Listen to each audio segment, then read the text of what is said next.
আসসালামু আলাইকুম, কেমন আছেন সবাই? বিনুর বিশ্বে আপনাদের সবাইকে জানাই স্বাগত। সন্ধে হলেই মুখরোচক কিছু খেতে মন চায়, কিন্তু পিছিয়ে আসতে হয় আনহেলদি খাবার বলে। আর এই মুখরোচক আনহেলদি খাবার যদি এমনভাবে বানানো যায় যেটা আনহেলদি না হয়ে গিয়ে বরং হেলদি খাবারে পরিণত হয়ে যাবে, আর রোজ খেলেও যাতে কোনো অসুবিধা নেই, তাহলে কেমন হয় বলুন তো? আজকে সেরকমই একটি রেসিপি আপনাদের সঙ্গে শেয়ার করব। আজকে বানাবো রাগি চিকেন রোল, আর সঙ্গে থাকবে অনেক টিপস অ্যান্ড ট্রিক্স। চলুন তাহলে রেসিপিটা শুরু করা যাক। রোলের জন্য যে পরোটাটা লাগবে সেটা আগে রেডি করে নেব। আর পরোটাটা এখানে আমি বানাবো রাগি আটা দিয়ে।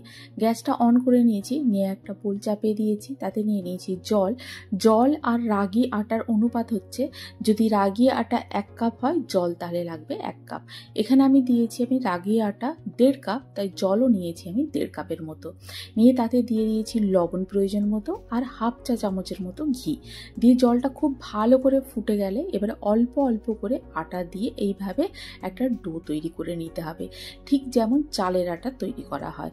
চালের আটার রুটি যখন আমি তৈরি করেছিলাম সেই ভিডিওতেও দেয়া আছে কিভাবে আটার খমির করা হয়।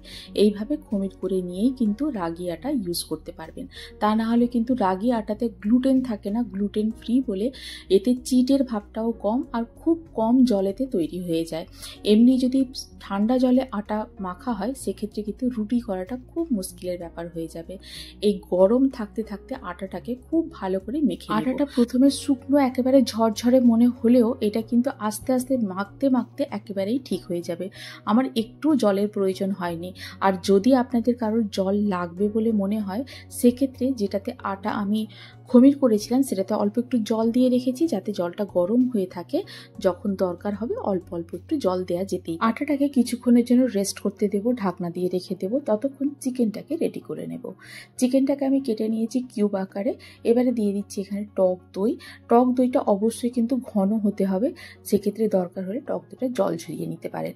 দিয়ে দিচ্ছি এখানে রসুনের পাউডার, পেঁয়াজের পাউডার, চিলি ফ্লেক্স, আদার পাউডার, যেগুলো এখানে আমি পাউডার ইউজ করছি, যেমন আদার পাউডার, রসুনের পাউডার, পেঁয়াজের পাউডার। আপনার কাছে পাউডার না থাকে সেক্ষেত্রে বাটাও দিতে পারেন। দিয়ে দিচ্ছি এখানে আমি চাট মশলা পাউডার, আর দিয়ে দেবো বিট লবণ। এরপরে দিয়ে দেবো অল্প করে একটু তন্দুরি চিকেন মশলা, এটা প্যাকেট করে কিনতে পাওয়া যায়। যদি না পারেন কিনতে তাহলে এটার বদলে দিয়ে দিতে পারেন গরম মশলা। এবারে দিয়ে দেবো এতে সরষের তেল। সবগুলো দিয়ে খুব ভালো করে চিকেনটাকে মাখিয়ে কিছুক্ষণের জন্য রেখে দেবো ম্যারিনেট হওয়ার জন্যে। চিকেনটা যতক্ষণ ম্যারিনেট হচ্ছে এবারে এখানে বানিয়ে নেবো একটা চাটনি। নিয়ে নিচ্ছি এখানে রসুন কিছুটা, দিয়ে দেবো কাঁচা লঙ্কাটা যে যার পছন্দ মতো দেবেন, যে যেরকম ঝাল খান। দিয়ে দিচ্ছি ধনে পাতা, অল্প একটু লবণ দিয়ে খুব ভালো করে একটা পেস্ট বানিয়ে নেব। এবারে এই মিক্সিং জারের মধ্যেই দিয়ে দেবো আমি টক দই। তবে টক দইটা দিয়ে কিন্তু মিক্সারটা অন করব না, মানে মেশিনটা চালাবো না, এমনি চামচে গুলে নেব। মেশিনে চালালে কি হবে, মানে গ্রাইন্ড করলে কি হবে, টক দইটা একেবারে জলের মতো হয়ে যায়। নিয়ে এবার দিয়ে দেবো এতে লবণ একটু প্রয়োজন মতো, দিয়ে এটাকে একটা কন্টেনারের মধ্যে রেখে দেব। এটা কিন্তু আপনারা ফ্রিজের মধ্যে স্টোর করে রাখতে পারেন 2 থেকে 3 দিনের মতো। এবারে চিকেনটাকে এরকম কাঠির মধ্যে করে ভালো করে গেঁথে নেব, নিয়ে এটাকে গ্রিল করতে চাপিয়ে দেব। এই যে চাটনিটা আমি রেডি করে রাখলাম, এরকমভাবে আমি ফ্রিজে প্রায় স্টোর করে রাখি, আর রমজান মাসে তো অবশ্যই রাখি, তাহলে যে কোনো ভাজার সঙ্গে এটাকে অনায়াসেই সার্ভ করা যেতে পারে। চিকেনগুলো সব রেডি করা হয়ে গেছে। এবারে চাপিয়ে দিয়েছি এখানে একটা তাওয়ার মধ্যে দিয়ে দিয়েছি অল্প একটু বাটার, দিয়ে খুব ভালো করে গরম করে নিয়ে এক এক করে কাঠিগুলো সব দিয়ে দেব। আর ফ্লেমটা কিন্তু এখানে আমি হাই রাখবো 2 থেকে 3 মিনিটের মতো, যাতে করে চিকেন থেকে জল না বেরিয়ে যায়। এবারে ফ্লেমটাকে মিডিয়ামে করে চিকেনটাকে হতে দেবো কিছুক্ষণের জন্য, যাতে চিকেনটা সেদ্ধ হয়ে যায়। এবারে আটাটার থেকে অল্প অল্প করে লেচি কেটে নেব, যেরকম রুটি বা পরোটা হয় ঠিক সেরকমভাবে। যেরকমভাবে রুটি যতটা বড় আপনারা তৈরি করবেন সেই রকমভাবে আটার লেচিটাকে নেবেন। নিয়ে রুটি যেমন করে বেলা হয় অল্প একটু শুকনো রাগি আটা দিয়েই রুটির মতো করে বেলে নেব। এই যে দেখুন খুব সুন্দর করে বেলা হয়ে গেছে রুটিটা। এবারে চলুন সবগুলোকে এইভাবে বেলে নেব। তবে হ্যাঁ, রাগি আটার রুটিগুলো পরপর বেলে রাখলেও একে অপরের সঙ্গে জড়িয়ে যায় না, যেটা আটা রুটিতে হয়। এবারে চিকেনগুলোকেও রেডি করা হয়ে গেছে, কাঠি কাবাব আমাদের একদম রেডি হয়ে গেছে। কিন্তু এটাকে একটা স্মোকি ফ্লেভার দেওয়ার জন্যে আমি এটাকে একটু গ্যাসের মধ্যে পুড়িয়ে নেবো। এই যে একটা একটা করে কাঠি নিয়ে নেবো, নিয়ে গ্যাসের ফ্লেমটাকে হাই করে দেবো, দিয়ে এইভাবে পুড়িয়ে যাতে করে স্মোকি ফ্লেভারটা খুব ভালোভাবে এসে যায়। সবগুলো পোড়ানো হয়ে গেছে। এবারে যে ম্যারিনেশনটা ছিল সেটা এই তাওয়ার মধ্যে দিয়ে দেবো এতে পেঁয়াজ কুচি, লঙ্কা প্রয়োজন মতো যে যেরকম ঝাল খান, দিয়ে দেবো বাটার অল্প করে আর সামান্য লবণ, দিয়ে এগুলোকে খুব ভালো করে নাড়াচাড়া করে নেবো। তবে পেঁয়াজটা কিন্তু একেবারেই সেদ্ধ হয়ে যাবে না। এবারে রোলের পরোটাটা রেডি করে নেব। বেলে রাখা পরোটাগুলোকে এরকমভাবে প্যানের মধ্যে দিয়ে খুব ভালো করে সেঁকে নেব। প্রথমেই তেল দেব না, খুব ভালো করে সেঁকা হয়ে গেলে 2 পিঠ, তারপরে অল্প করে একটু সাদা তেল দিয়ে এরকমভাবে সেঁকে নেব।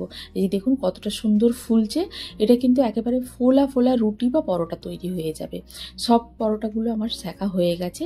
এবারে পরোটা হয়ে গেল, কাবাব হয়ে গেল, চাটনিটাও আমাদের রেডি আছে।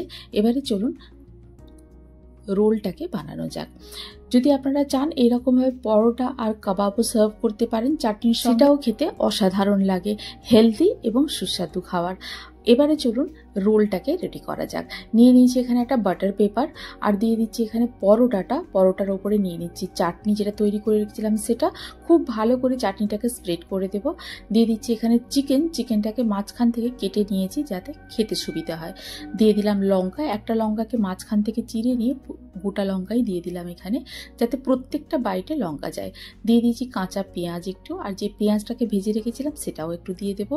আর শেষে একটু লেবুর রস আর যে চাটনিটা তৈরি করে রেখেছিলাম সেটা দিয়ে রোলের মতো করে মুড়ে নিলেই রেডি হয়ে যাবে আমাদের হেলদি চিকেন কাঠি কাবাব রোল। এইরকম হেলদিভাবে যদি রোল তৈরি করা যায় তাহলে তো রোজ খাওয়া যেতেই পারে। আপনারা তাহলে ট্রাই করুন বাড়িতে, রেসিপিটি করে জানান আমাকে কেমন লাগলো। যদি ভালো লেগে থাকে তাহলে বন্ধুর সঙ্গে শেয়ার করুন, আর যদি কোনো নতুন বন্ধু থেকে থাকেন তাহলে আমার চ্যানেলটিকে সাবস্ক্রাইব করে পাশে থাকার অনুরোধ রইল। আজ তাহলে এই পর্যন্তই, আবার দেখা হবে। ভালো থাকুন, সবাইকে ভালো রাখুন, আল্লাহ হাফিজ। আর হ্যাঁ, যদি এরপরে রোল খেতে ইচ্ছে করে তাহলে কিন্তু এই ধরনের রোল বানিয়ে খেতেই পারেন। আর এই রাগি আটা যে কোনো সুপার মার্কেটে ইজিলি অ্যাভেলেবল।